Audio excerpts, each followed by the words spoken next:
This is the Velotric Nomad 2X, a step-through, full suspension, fat tire electric bike. Unlike its sibling, the Nomad 2, it offers a different riding position. You'll need one of these to dial in the suspension, more on that in a bit. It has an incredible payload capacity of 560 pounds, a motor that peaks at 1400 watts. It's designed for serious adventures, even has a stealth mode, but we'll see just how this fat tire e-bike stacks up against its competition. In this comprehensive review, I'll explore all the components, then I'll take you on a first-person ride, take it off-road, see how it performs up our hill climb test, and then give you the pros and cons of the Velotric Nomad 2X. But first, let's take a closer look.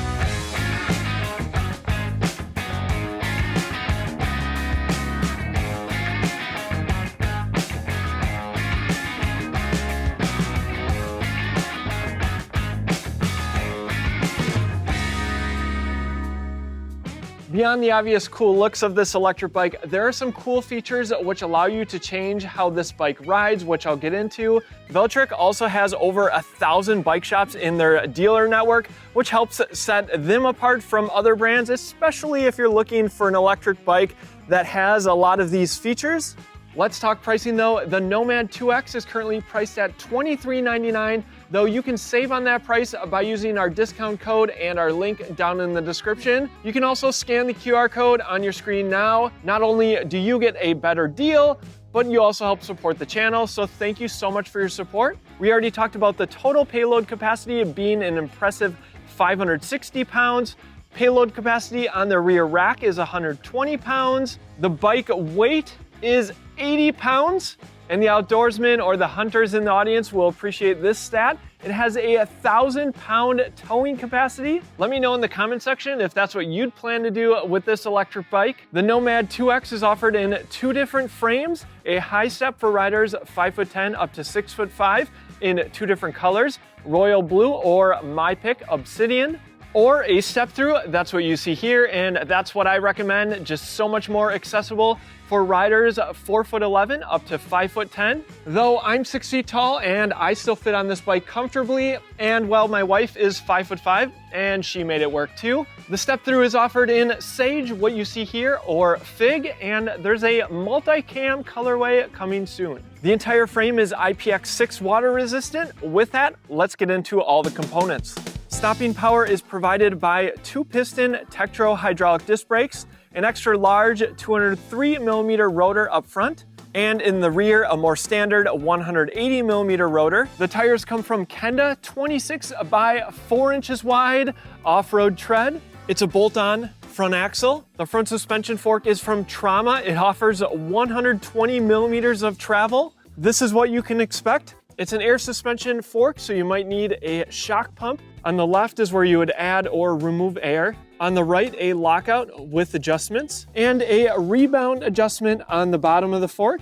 And behind the seat tube is the rear suspension, 38mm of travel. It tells you the air settings depending on your rider weight. The red knob is where you adjust the air. And so mine came around 150 PSI, so I'll let out a little bit for my lighter weight, down to about 120 PSI. So here's a look at the rear suspension set to my weight. You get plastic fenders front and rear. The 4-bolt pattern on the head tube allows you to mount a front basket. The cables run into the frame on the down tube. The front light that runs off the main battery is 130 lux or 500 lumens. They're even including this flashlight that's green. It's rechargeable and has different modes. It can also be removed since it's quick release. And in the rear, running lights. They also go brighter when you hit the brakes. And you also have turn signals.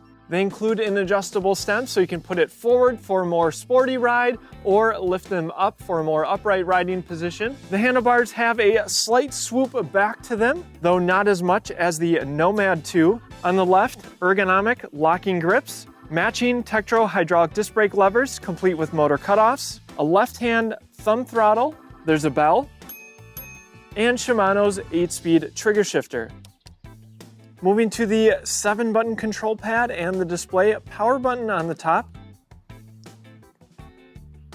In the top left-hand corner, we have our battery readout with percentage. Now there are 15 levels of pedal assist. So first you can select whether you want to be in Eco, Trail, or Boost. And on the right side, you can have pedal assist off, 1, 2, 3, 4, and 5. Below that will display whether you're using the torque or the cadence sensor. In the bottom, we have trip distance and trip time. Hitting the M button will change that information over to average speed, max speed, calories and CO2 saved, odometer total time, motor temp and controller temp, and back to trip distance and trip time. Turn signals can be turned on with the left and right button. And it does make a sound to let you know that the turn signals are on. Turn them off by pressing the button again. Lights can be turned on by holding pedal assist up, indicator here. Walk mode can be engaged by holding pedal assist down, indicator at the top of the screen. You can get into the advanced settings by holding this M button here. So first we have stealth mode, which I'll show in the first person riding footage. And you can turn it on. It disables lights, turn signals, and changes the speed limit. Speaking of speed limit, that's completely customizable while you're pedaling or using the throttle. We'll turn that up. Now both are set to 28 miles per hour for our first person riding footage. There's sensor swap, switch between the torque or the cadence sensor. I'll discuss the differences. You can clear trip data, change the screen brightness. Let's set that to 5. There's riding mode, though you're likely to do it from the main screen instead. Rear light mode. This allows you to change what the rear lights do. You can have them steady and enhanced while braking. That's the standard. Or flashing while you're riding, and then they go brighter when you brake. Or steady while you're riding and enhanced with flashing while you brake. There's auto light, auto power off, throttle limited, I'll explain that later. Cruise control, yes, this bike has cruise control. You can turn the turn signal clicks either on or off. Connect to app, we'll come back to that. The bike has Apple Find My for those iPhone users out there. You can set units, sensor calibration. Beneath the controls is a USB-C port for charging your device. Next, let's connect to app. I'll open up the Velotric app. I'll add a new bike, and this is a Nomad 2X. Scan the QR code. We'll call it EE Nomad 2X. On the main screen, you have battery percentage as well as the odometer, and then you can go ahead and start a ride. And this is a cool companion to the display because you can see maps, but you can also see what pedal assist level you're in while you're riding. We'll get out of this ride. And then you can go into bike settings where you have a lot of the same controls that I just showed you. Though for some, it's going to be easier to come in here and change the top speed perhaps. Maybe even swap between the torque or the cadence sensor. But what's cool is Velotric can improve this bike over time with their firmware updates. Looks like we have a few updates to do on this bike before our ride. And then within your profile, you can view all the rides that you've tracked over days, weeks, months, even years. So that is the Velotric app. Certainly good to make sure your bike is at least up to date. And then if you want to tweak the settings, sometimes it's easier to do on a touch screen. And that wraps up the Velotric controls as well as that extra large display. Next, let's remove the battery. Keyhole on the left, turn to the right to unlock. It'll drop out a little bit, and then there is a lever to fully release the battery. The cover is paint matched. This is a 48 volt, 16.7 amp hour battery. It's using Samsung cells. The battery is certified to UL2271, and the entire bike's electronics are certified to UL2849. The battery is also IPX7 water resistant, so basically you don't need to worry about water ingress. It has a nice handle on it. There's a button on the bottom to give you an idea of the battery capacity, and the battery can be charged off the bike using this port here, or when it's in the bike by lifting this cover, and it's spring loaded. The bike comes with a 3 amp charger, which means between 5 and 6 hours to charge from empty. They also include a nice wall mount. Other included accessories are a bag full of tools, class stickers, as well as your manual. And maybe you want to protect your expensive e-bike battery. This is an accessory that we sell. It's our battery bag. It's waterproof and flame resistant. It's a roll top bag, and when you close it, you get a nice handle. It's also rack mountable, thanks to these Velcro straps. Or if you prefer a different style rack bag, we now sell this one. Battery fits in great, like so. You can pick these up at shop.ebikeescape.com. Your purchase helps support the channel, so thank you. To put the battery back in, terminals first, and simply snap into place. You get 2 sets of mounting points on the down tube, perhaps for a folding lock or a bottle cage. This is the best one on the market. I'm not just saying that. We use it all the time. This is the Sidewinder, but we also have a top load, fully adjustable, and yes, also available at shop.ebikeescape.com. You get a large, actually comfortable saddle, plastic pedals, a rear mounted kickstand. Here's all the linkage for the rear suspension, and this extra long rear rack, 120 pounds. It has pannier hangers, but what's extra cool is it's compatible with MIK accessories. So you simply slide it in and push down and it'll click. This is the Big Mama that we sell, but you also can get the Big Daddy, which has drop-down pannier bags. We also sell a Dairyman MIK basket as well. And then you get a tool for removal. Simply push in and pop off. So really cool that they made this rear rack compatible with MIK accessories. It's a 750 watt motor that peaks at 1400 watts, has 105 Newton meters of torque, again engaged with a torque or a cadence sensor, your choice. The derailleur is Shimano Acera, a step up from what we typically see. You get a massive gear range in the rear, 11 to 40 teeth, and in the front, 48 teeth, dual-sided. There's a chainstay protector. With that, let's get into some first-person riding footage. I can't wait to see how this bike performs. We have a ton to talk about: throttle-only top speed, cruise control, throttle limited, stealth mode. So let's get started right now in boost, pedal assist level 5, throttle only. Here we go, 3, 2, 1, throttle only. 10, 12, and remember, I overrode this to 28 miles per hour. There's 20, that's normally where it would stop. As it comes shift, 24, 25, 26, 27, and there is 28 miles an hour on throttle only. Now keep in mind, if you want to keep this a legal e-bike, you'll want to make sure the top speed of the throttle is just 20 miles per hour.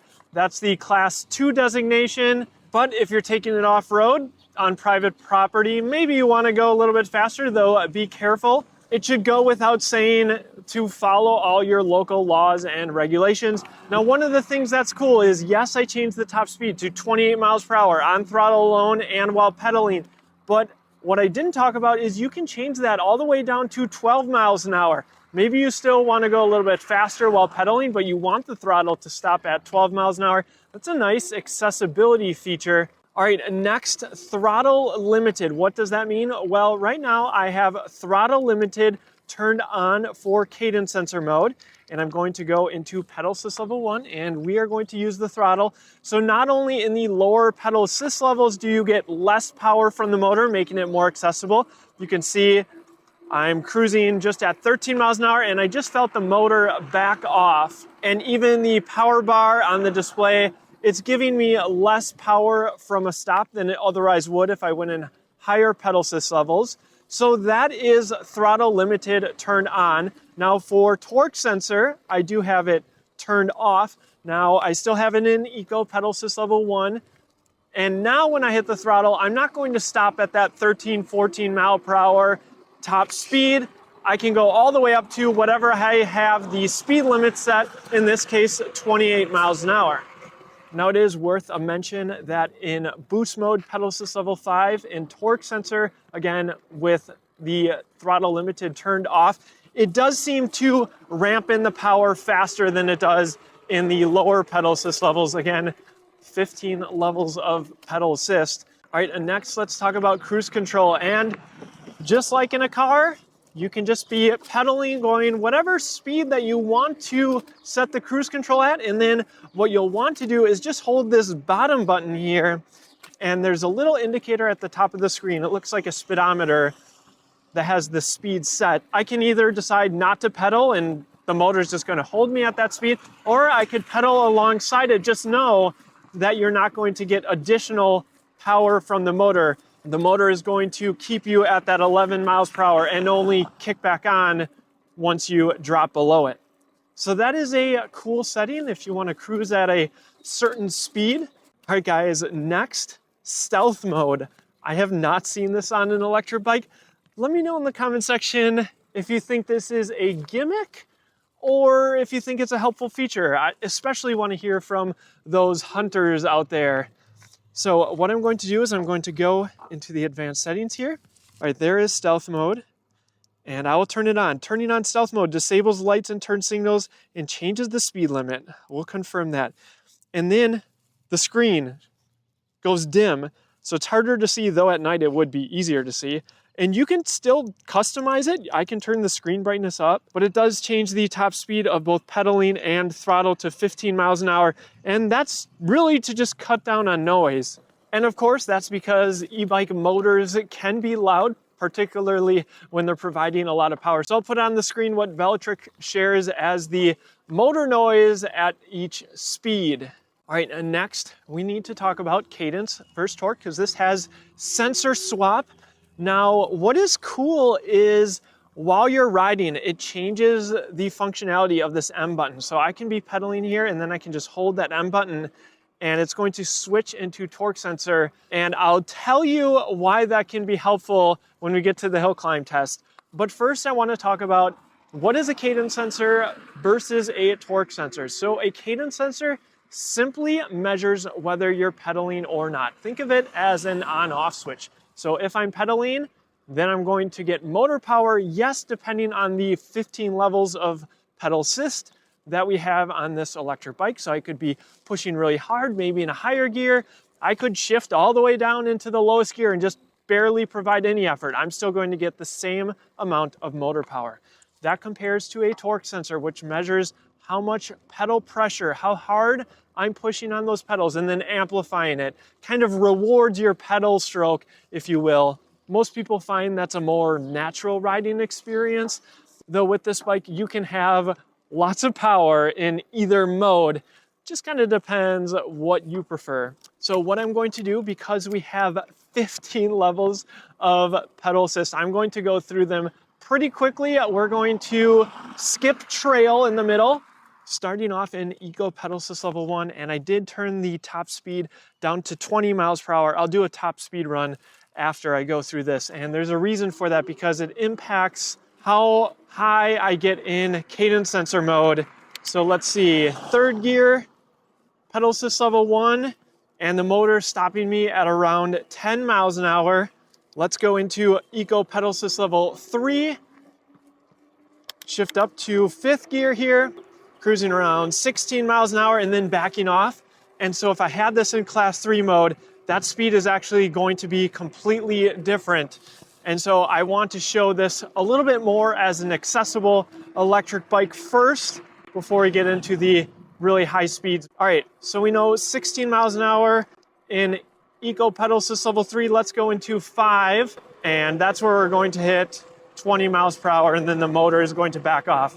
Next, we're going to skip trail and we'll go into boost because there is some overlap with these pedal assist levels. And my recommendation is to choose either Eco Trail or boost and then just play with the 5 levels of pedal assist within that. You don't really need to utilize all 15 though. They're nice, they're there.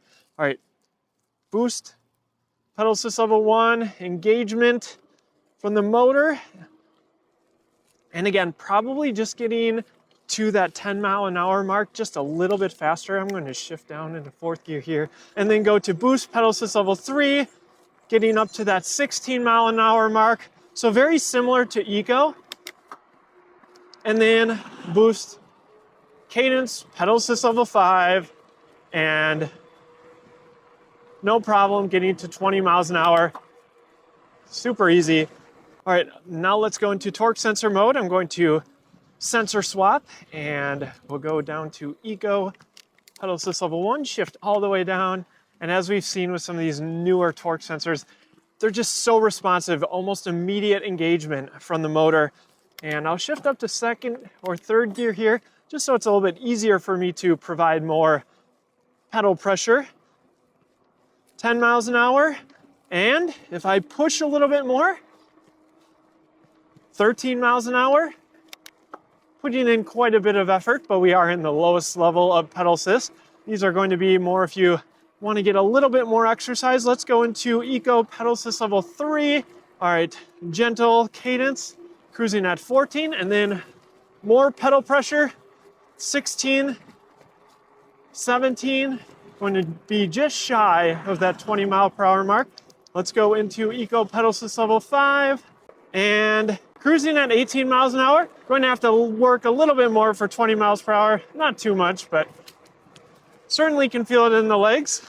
And now going into boost, pedal assist level 1. Certainly easier to get up there in speed a little bit. 13 miles an hour, 14 miles an hour, 15. And then I think I could probably get closer to 20. Yeah, here we go. So 20 miles per hour, a lot easier. Not surprisingly, in boost pedal assist level 1, let's go into 5 here. And yeah, this is a very powerful motor. So in torque sensor mode, I can cruise at 20 miles per hour very easily, but we know the motor is more capable. So let's change the top speed. We're going to start in boost pedal assist level 1 cadence sensor.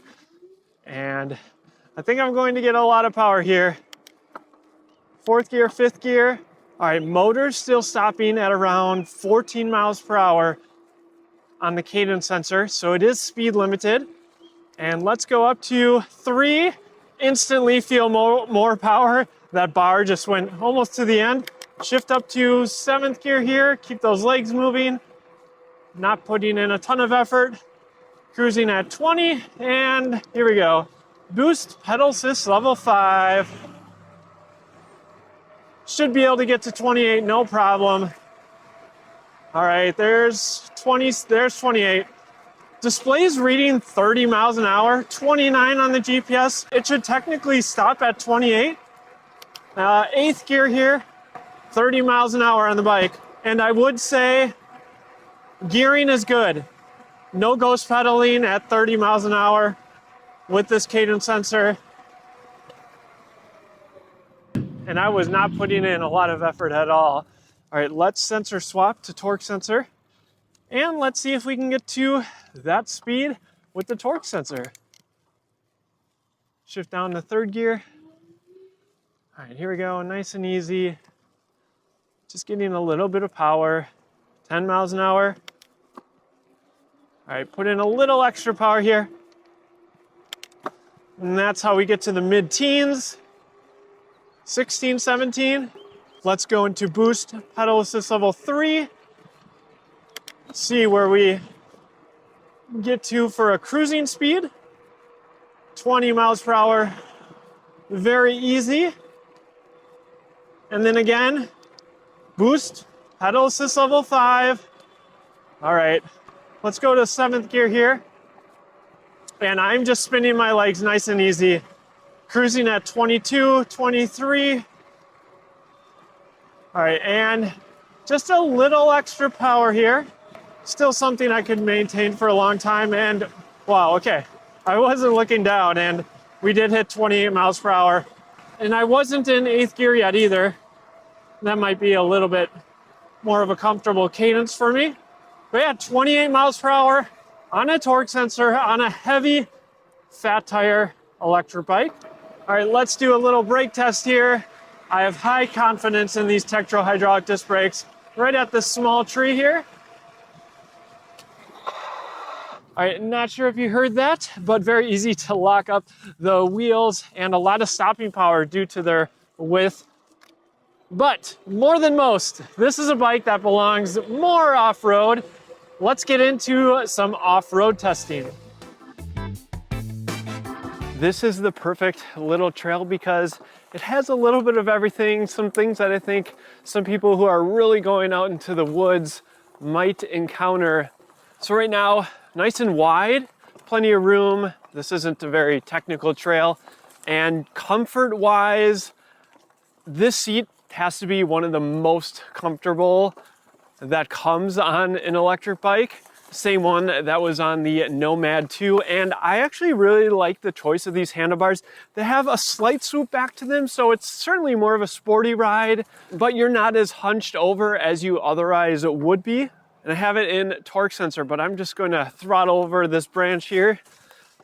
And certainly feeling that rear suspension, I think it was a really good idea that I adjusted the pressure because it was pretty firm for my weight. And I have it in Eco right now, pedal assist level 2. Let's go up a little bit up this hill. And yeah, pretty much on any fat tire electric bike, you can just roll over any kind of branches within your ability at least. And so this is really what this bike is intended for.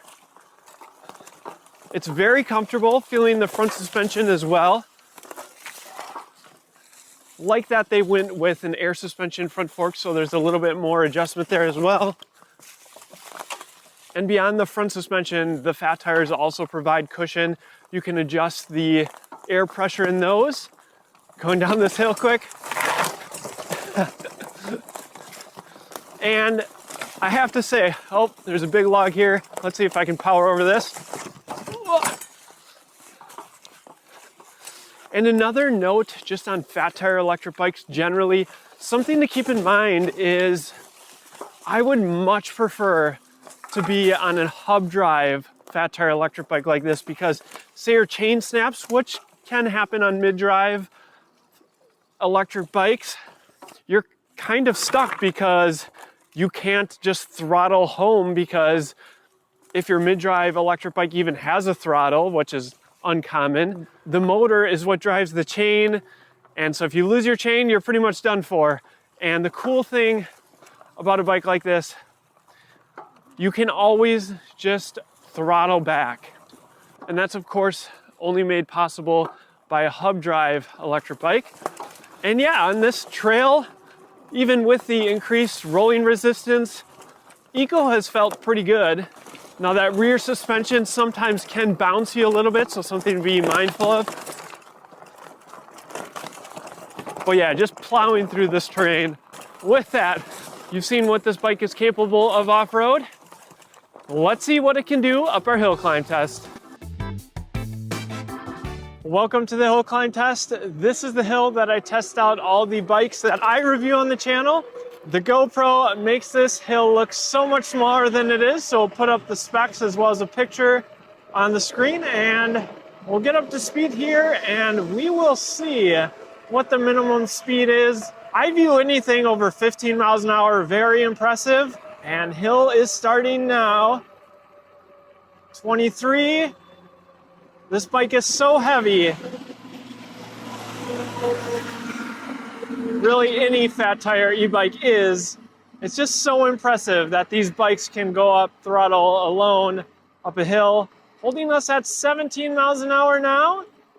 And there you have it, 17 miles an hour up this hill for most of the time. And the speed is going to start climbing now. All right, and we are at the top of the hill, so very impressive, but this is an electric bike, so let's see how it does pedaling.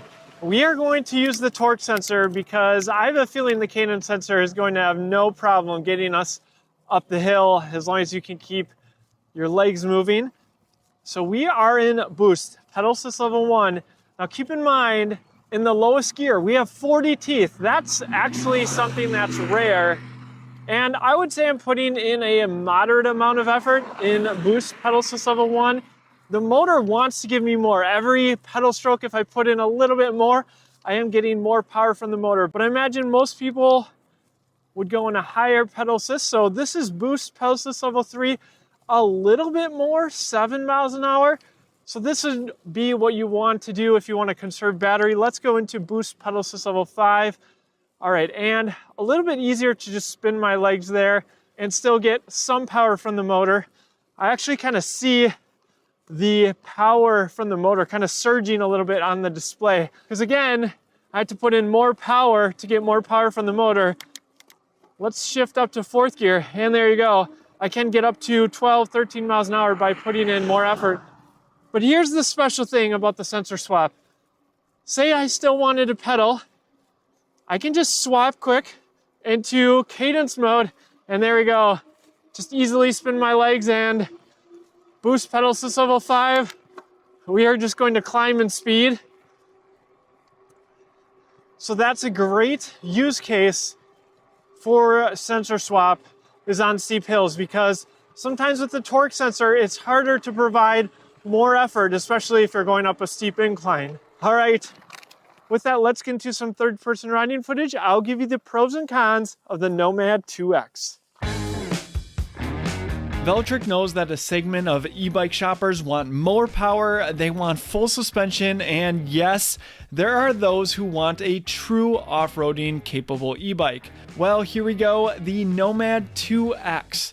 Those features do unsurprisingly come at a cost though, at $23.99, though that's far less than what some of the specific hunting e-bike companies charge. Though there are a lot of great features on this e-bike, some not as obvious if you're just looking at the product page, which I'll talk about, and then I will get into some of the key considerations. So first off, the motor power is significant, rocketing you to speeds up to 28 miles per hour, even beyond. More on that later. But the motor doesn't have that whine that some powerful e-bike hub motors have. Actually, during my pavement rides, the tires were just as loud, if not louder, than that motor. Then you have how the motor is engaged. Being able to quickly swap between the cadence or the torque sensor is something Velotric has been bringing to all of their models, and I love it. Plus, you have an overwhelming 15 levels of pedal assist to choose from. Then you have the air suspension. While these aren't premium bike suspension components, they did perform well and offer more adjustment than what comes on many e-bikes. I dialed in the rebound on the front suspension and it felt much better. Likewise, removing some air on the rear suspension improved the ride as well. While most brands may have offered just one frame style on an e-bike like this, likely a high step, I like that it's offered in both the high step and a more rare step through full suspension setup. One note on wheelbase is that this is a long fat tire e-bike, and that's by design. Around 52 inches depending on the frame choice, compared to around 48 inches on the Nomad 2. One benefit is the elongated rear rack for extra storage, and it's nice to see it compatible with MIK accessories. The 560-pound capacity stands on its own as an impressive stat. It's simply class leading.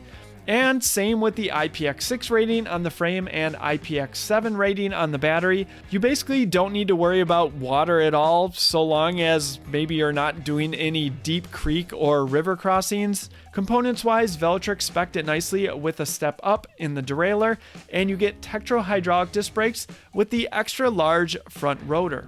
The display is among my favorites. It's large and easy to see and has tons of functionality, which is also easy to navigate. Next, the considerations. I would have liked to see Velotric squeeze a 20 amp hour battery in this frame, especially considering the price point, and to also set it apart from the Nomad 2.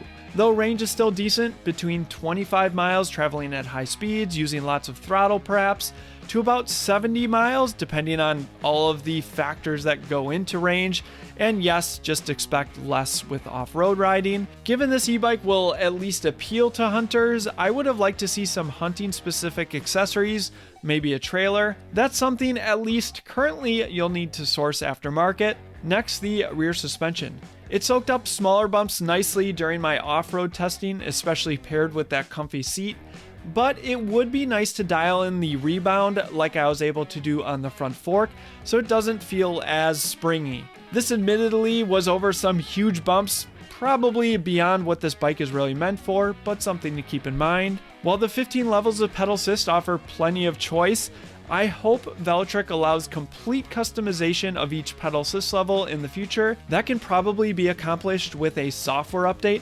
Same with actually limiting the top speed to 28 miles per hour when you set it to 28 miles per hour within the display. That's just a safety thing in my opinion.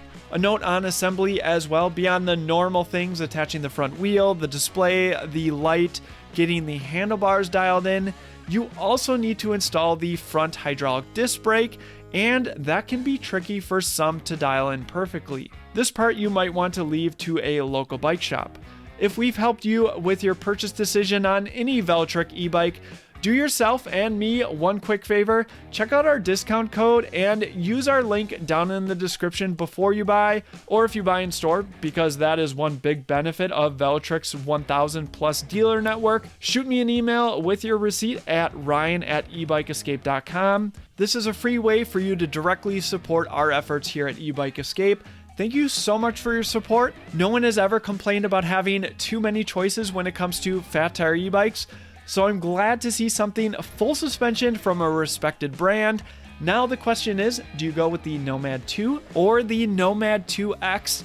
Let me know what you think in the comment section, and be sure to check out our Nomad 2 review as well. Thank you so much for watching, and I will see you in the next one.